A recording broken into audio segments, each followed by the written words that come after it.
Welcome, Lee here from Play Guitar Academy with another Why They Work lick video. I'm going to take the easy double stops that we learned in the last video and put them to work. We're going to learn 5 licks that when you're finished, you can put together to form a complete solo. And as we learn them, I'm going to take the time to explain them so you understand why they work. Before we get started, to get the most out of these lick lessons, we need to open up the entire fretboard and stop playing in just 1 or 2 patterns. So take a second to click the link in the description and download my free Big 4 scale pattern worksheet, and you can change your guitar playing and start feeling comfortable playing all over the fretboard. Okay, let's get started with the licks. For this video, we're playing in the key of A, and I'll be playing over an A to a G to a D chord progression.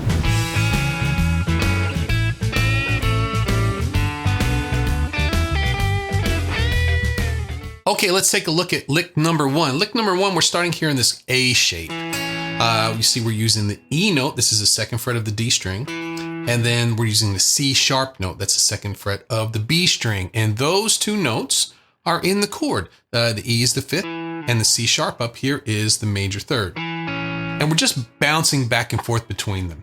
Then we're sliding straight up to the 5th fret on the B string.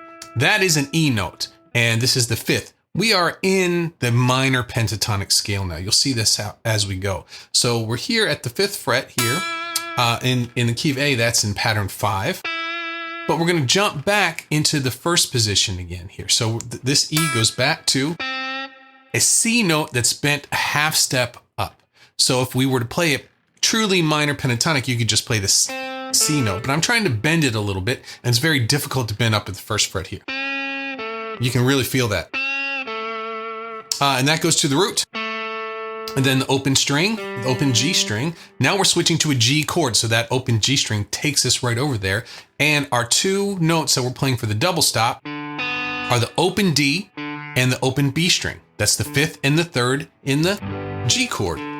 So we're right into there again. As we're playing in G now, we're still in A minor pentatonic, so we haven't switched scales yet. So if you take a look here, we have the D note. That's the 5th of G, so that's a powerful note. But then we go up the scale, up the A minor pentatonic scale. So we have D to E to G, G again, back to the E, and then the last note that we're going to play in this lick is an A note that's bent up a whole step. So a whole step in A is the B note. That is the 3rd of the G chord. So we're going from a weak note to a strong note.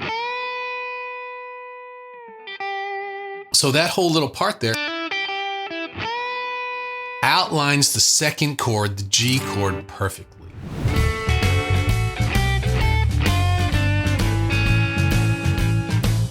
Okay, let's take a look at lick number 2. This one is a lot of fun. We are taking the ideas from our first lick, but we're moving them over to the D chord. That's the chord that's playing at the time.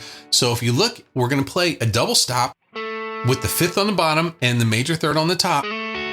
So we have the 2nd fret on G, 2nd fret on the high E string. And now we're going to go up the minor pentatonic scale again, the A minor pentatonic. So we're going to G on the 3rd fret and then A on the 5th fret. Now here's the tricky one. So now we're going back to the 1st fret. This is an F. Now over a D chord, an F is a minor 3rd. It's sad. We're going to do the same thing as we did in the lick before. We're going to bend it up a half step to make that give the happy sound that we're looking for this chord. Starting minor 3rd and bending up to major 3rd, ending on a root note of the D chord, but this is where the chord changes back to an A chord. We're going to go back to our original double stop, 2nd frets on the D and B string.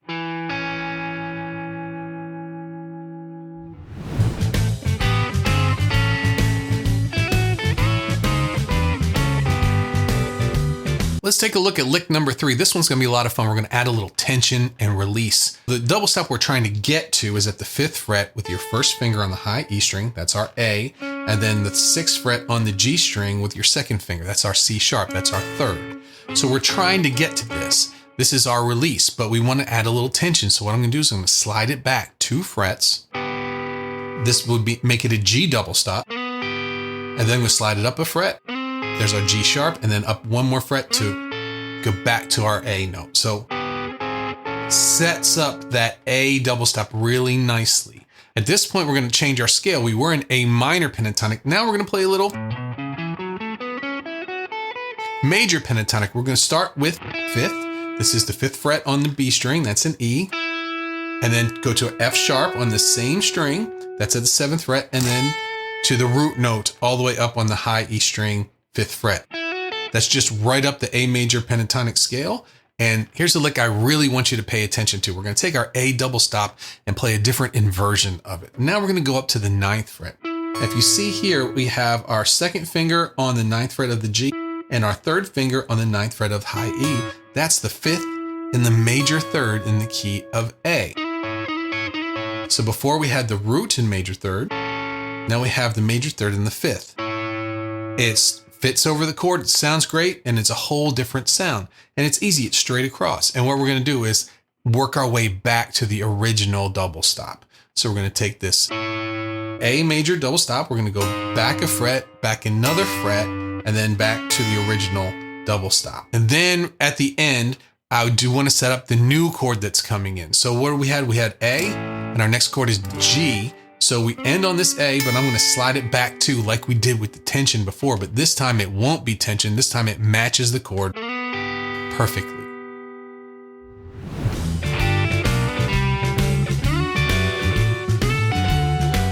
In lick number 4, we're going to use some different style double stops, and we're going to move from the G chord into the D chord. Let's bar the 3rd fret with our 1st finger. This is a root and a 5th. A double stop of a 5th.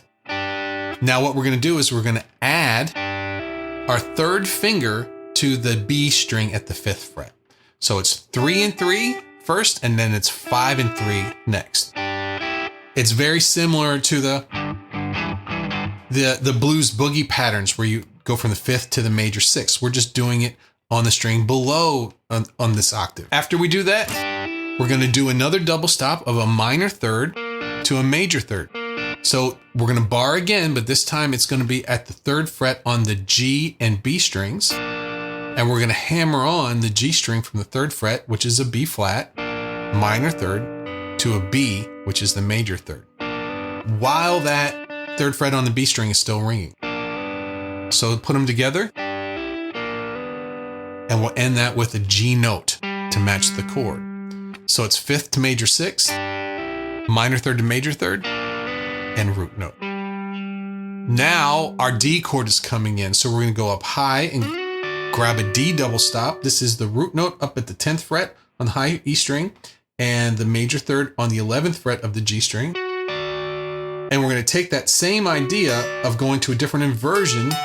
We're going to go up to now the 14th fret straight across. That gives us our major 3rd on the top and our 5th on the bottom.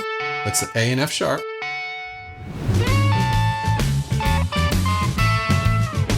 So now for lick number 5, we're going to finish this solo out, adding a little tension and release. We are already up at the 17th fret, 17th and 18th on the E and G string. That's our A double stop. And you're going to move to the 19th fret straight across.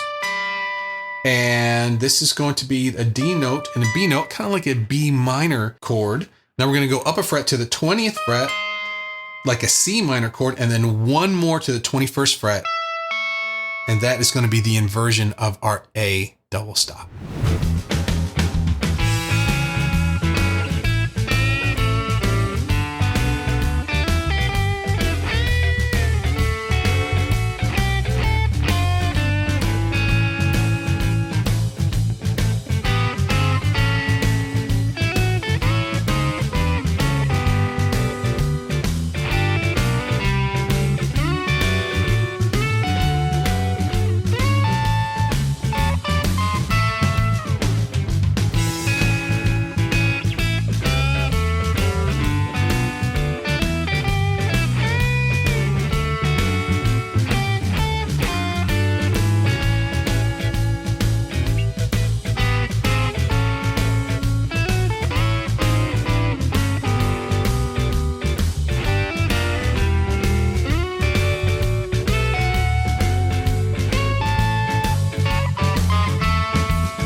Thanks for playing along today, and thanks to all of our members over at PlayGuitarAcademy.com who are tearing into the backing track, tab, and guitar profiles from this lesson right now. Don't forget to download your Big 4 scale pattern worksheet. It's going to make all this easier for you. And as always, let me know what you think in the comments. Have a great practice. I'll see you in the next video.